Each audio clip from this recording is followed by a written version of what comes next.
Hi hello guys, అందరికీ సలాం నమస్తే. Welcome back to our YouTube channel like food and travel. So మన channel అయితే కొత్తగా చూసేవాళ్ళు 2-3 వీడియోలు అయితే చూడండి. కంటెంట్ అయితే మాత్రం ఖచ్చితంగా లైక్ చేసి షేర్ చేసి సబ్స్క్రైబ్ చేసుకుని పక్కనే గంట ఉంటుంది, దాన్ని అయితే కొట్టండి అనమాట.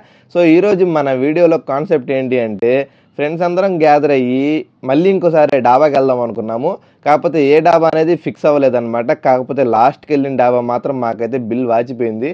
కేవలం రెండే ఐటమ్స్ తిన్నాము, దాంతోపాటు రోటీ తీసుకున్నాము. బిల్ అయితే 1000 రూపీస్ అయిపోయింది అనమాట. సో ఆ డాబా విశేషాలు ఏంటి, ఎక్కడుంది, ఏందనేది చెప్పేస్తాను. ఇంకా లేట్ చేయకుండా ఈ వీడియో అయితే మొదలెడదామా. నెల్లూరు నుంచి గొలగముడికి వెళ్లే దారిలోనే ఫస్ట్ స్టార్టింగ్ లోనే మనకైతే ఒక డాబా కనిపిస్తుంది. దాని పేరు వచ్చేసి శ్రీ వెంగమాంబ పంజాబీ ఫ్యామిలీ డాబా అనమాట. ఇక్కడైతే మనకి వెజ్ నాన్ వెజ్ రెండు కూడా అవైలబిలిటీలో ఉంటాయి. ఇంకా లోపల సీటింగ్ విషయానికి వచ్చేస్తే మనకైతే చూడడానికి అయితే ఈ విధంగా ఉంటది అనమాట. క్యాబిన్స్ అయితే డివైడ్ చేసి ఉంటారు. ఫ్యామిలీతో కానీ ఫ్రెండ్స్ తో కానీ ప్రైవసీతో అయితే మనం కూర్చొని లంచ్ గానీ డిన్నర్ గానీ చేసుకోవచ్చు ప్రశాంతంగా. ఇంకా బయట చూసుకున్నట్టయితే మనకైతే పిల్లల కోసం అయితే ప్లే ఏరియా కూడా ఉందన్నమాట. ఇక్కడ చూసుకున్నట్లయితే పేరెంట్స్ వచ్చినా కూడా పిల్లలైతే బాగా చిల్ అవుతారు అనమాట. ప్రశాంతంగా బయట కూర్చొని తినొచ్చు. కాకపోతే ఇదైతే డే టైమ్ లో అయితే క్లోజ్ గా ఉందన్నమాట. ఓన్లీ నైట్ టైం అయితే ఓపెన్ చేసేలాగా ఉన్నారు. నైట్ టైం అయితే డిన్నర్ కి గార్డెన్ రెస్టారెంట్ లో కూర్చొని తింటే టేస్ట్ గానీ ఆ అట్మాస్ఫియర్ గానీ భలే హ్యాపీగా ఉంటది అనమాట. మొత్తం గ్రీనరీస్ అయితే బాగా సెట్ చేస్తున్నారు. ఇంకా నేనైతే ఫస్ట్ తిండి విషయానికి వచ్చేస్తే ఫస్ట్ వచ్చేసి చికెన్ లాలీపాప్ ఫ్రై అయితే తీసుకున్నాం అనమాట.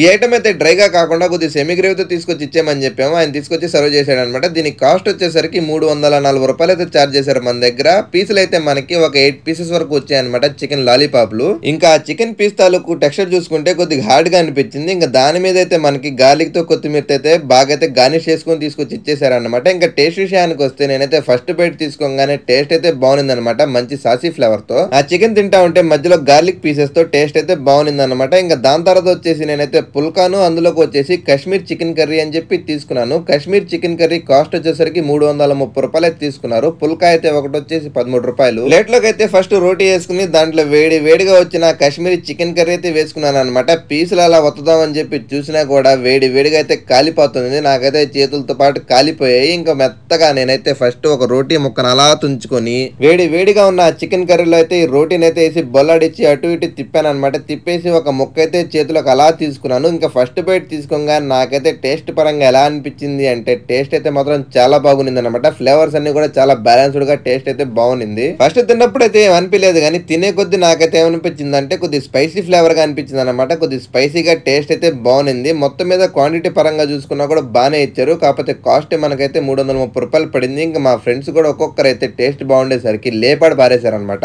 వీడియో తీస్తానని చెప్పి మా వాళ్ళు అయితే చాలా డీసెంట్ గా తిన్నారు, లేకపోతే అడవి మనుషులు తిన్నట్టు తింటారు అనమాట ఒక్కొక్కరు అయితే. మొత్తం మీద నేను తిన్న 2 కర్రీస్ పుల్కాస్ అయితే నాకు కాస్ట్ వచ్చేసరికి 948 రూపాయలు అయితే పడింది అనమాట. నాకైతే నెల్లూరులో ఉన్న వేరే డాబాలతో కంపేర్ చేసుకుంటే ఈ డాబాలో అయితే కాస్ట్ కొద్దిగా ఎక్కువనే అనిపించింది అనమాట. కాకపోతే టేస్ట్ అయితే బాగుంది. ఇంత దూరం మన వీడియో చూస్తే మాత్రం ఖచ్చితంగా లైక్ చేసి షేర్ చేసి సబ్స్క్రైబ్ అయితే చేసుకోండి. నేనైతే మరో వీడియోతో మీ ముందుకైతే వచ్చేస్తాను. అంతవరకు నేనైతే ఉంటా. మరి బై బాయ్.